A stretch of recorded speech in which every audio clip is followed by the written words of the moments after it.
শুরু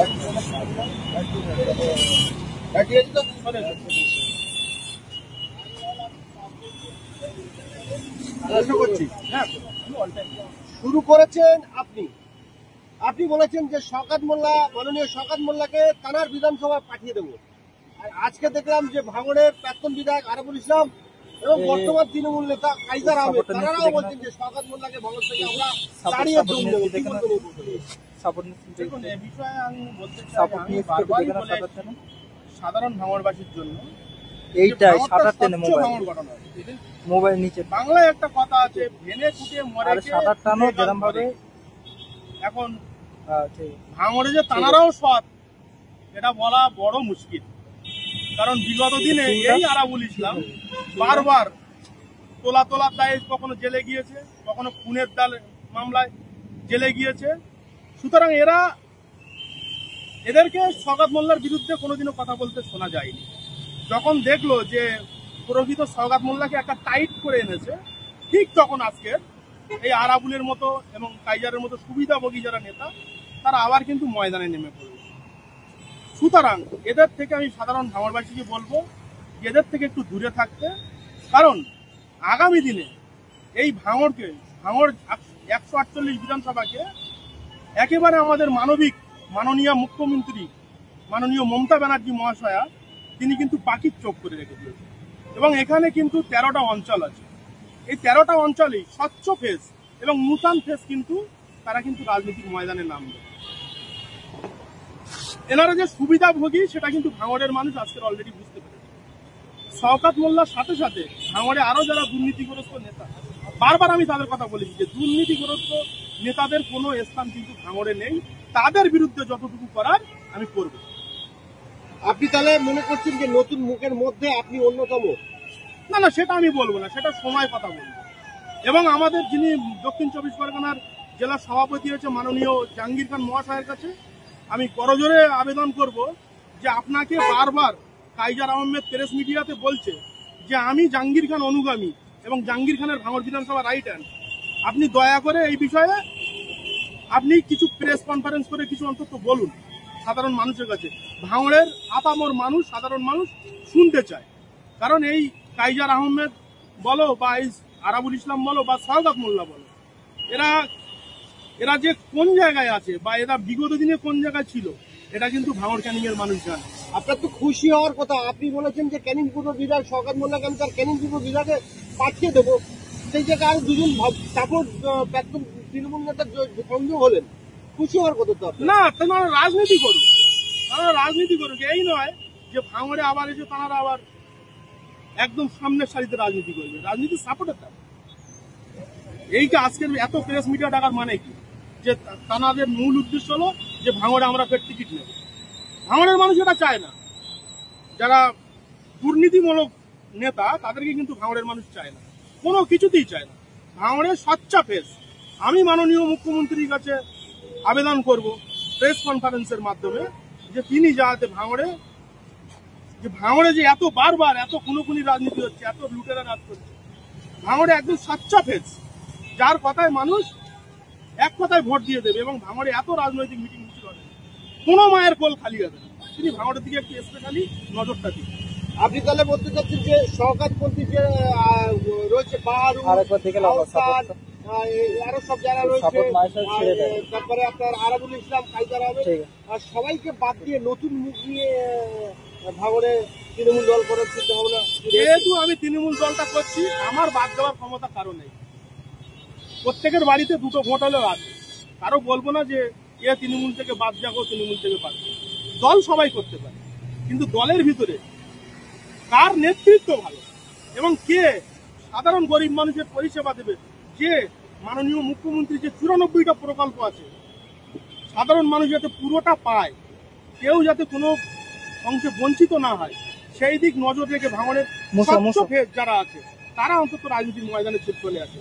সেই কবে 2006 সালে একবার এমএলএ হয়েছিল, সেই এখনো সেই নাম ভাঙিয়ে চলে যাচ্ছে যে ভাঙড়ের প্রাক্তন এমএলএ আমি। ওই এমএলএ হওয়ার পিছনে বলি, ভাঙড়ে চিলাতলায় ওনার নামটা হচ্ছে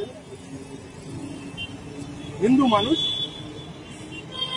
ওনার নামটা ভুলে যাচ্ছি আমি, তিনি কিন্তু ভাঙড়ে তৃণমূল কংগ্রেসটা আনার মূলে ছিল।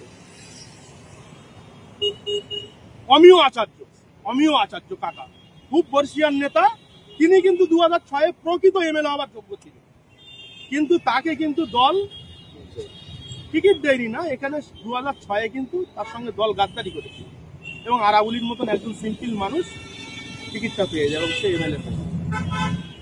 সুতরাং আমি বারবার বলবো যে ভাঙড়ের নূতন ফেজের দরকার, কাকে দেখে কাকে বিশ্বাস করে মানুষ ভোটটা দেবে।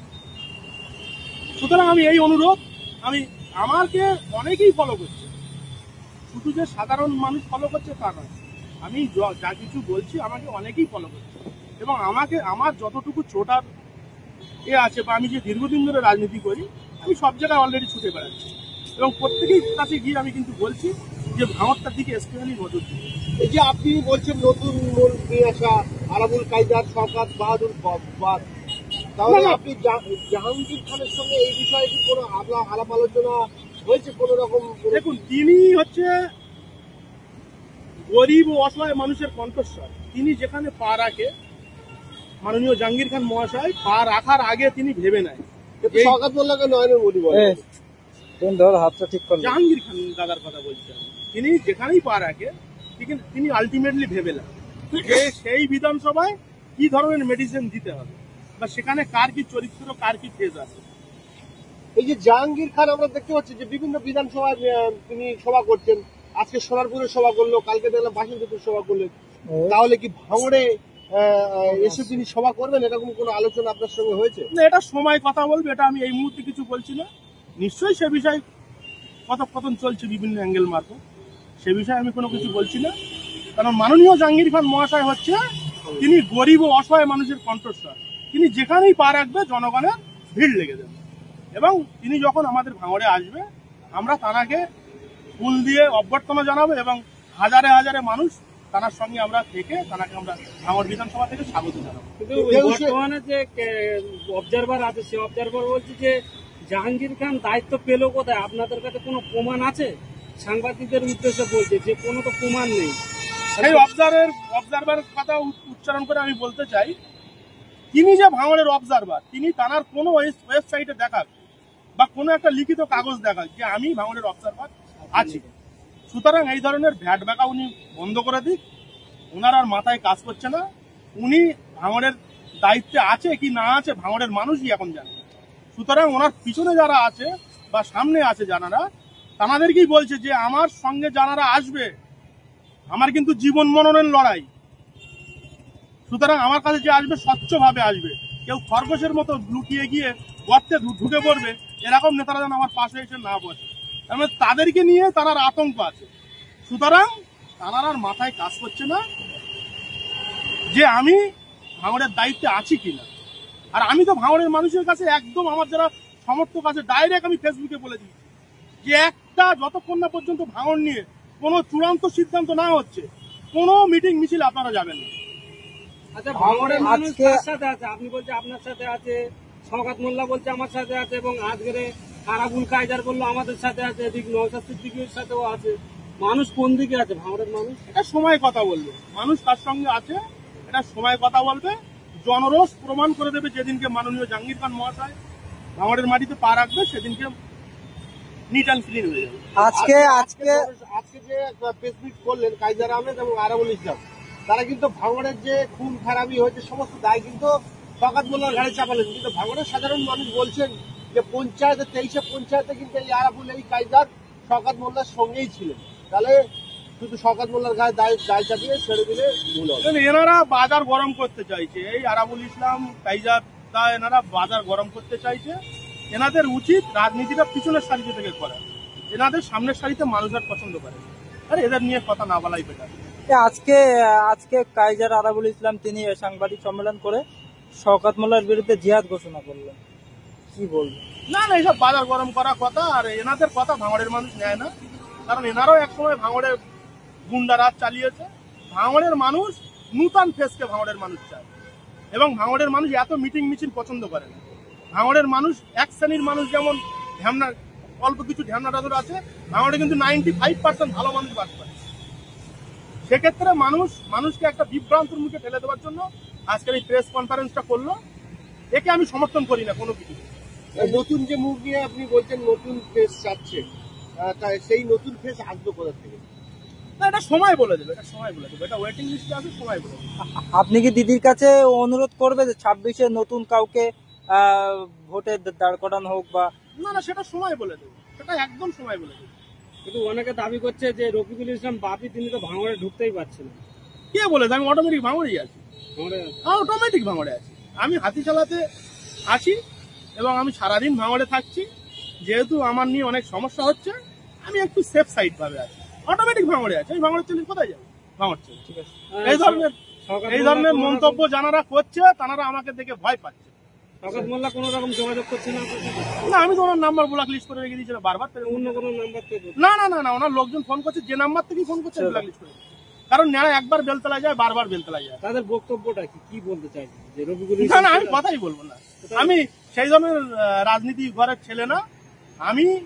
দেখুন, আমি কিন্তু প্রয়াত তৃণমূল নেতা মাননীয় সৌমেন মিত্রের চেলা। রাজনীতির অঙ্কটা আমি খুব ভালো বুঝি।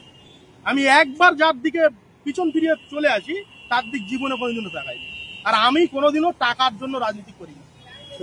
আমি কোনোদিনও আমি জীবনে যতদিন বেঁচে থাকবো, ওপর আল্লাহ পাক ভগবান আমাকে যতদিন বাঁচিয়ে রাখবে, দুর্নীতি কি জিনিস 1 টাকা কোনোদিনও আমি যতদিন রাজনীতি করবো কেউ দেখাতে পারবে না। তারা তো পাত্তাই দিতে রাজি না, বলছে রফিকুল ইসলামের হেদায়েত দিক আল্লাহ। আর ওপর আল্লাহ তো আমাকে হেদায়েত দান করছে অলরেডি, তবেই তো আজকের আমি মানুষের নজরে এত ফেমাস। ঠিক আছে।